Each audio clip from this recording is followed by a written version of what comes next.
Hi friends, welcome to ఎస్విఎస్ఏ.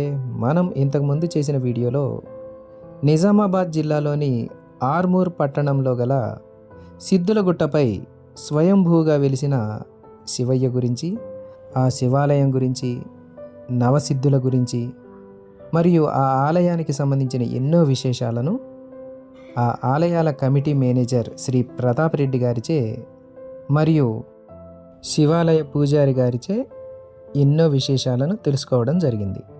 ఇప్పుడు మనం సిద్ధులగుట్టపై గల శ్రీరామాలయం గురించి తెలుసుకుందాం.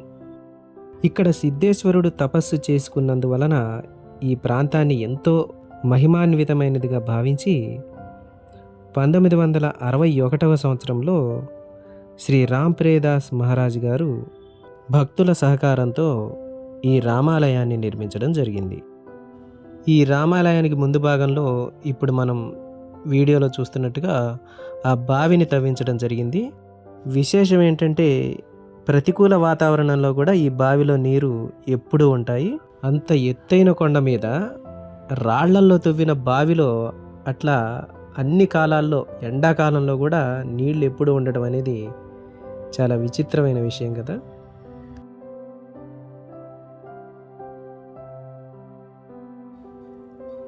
ఇక్కడ చూడండి, ఆ రెండు వానరాలు ఎంత సరదాగా ఆడుకుంటున్నాయో.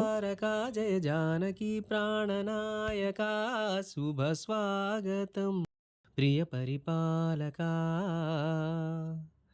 జగదానందకారక జయ జానకి ప్రాణనాయక శుభ స్వాగతం ప్రియ పరిపాలక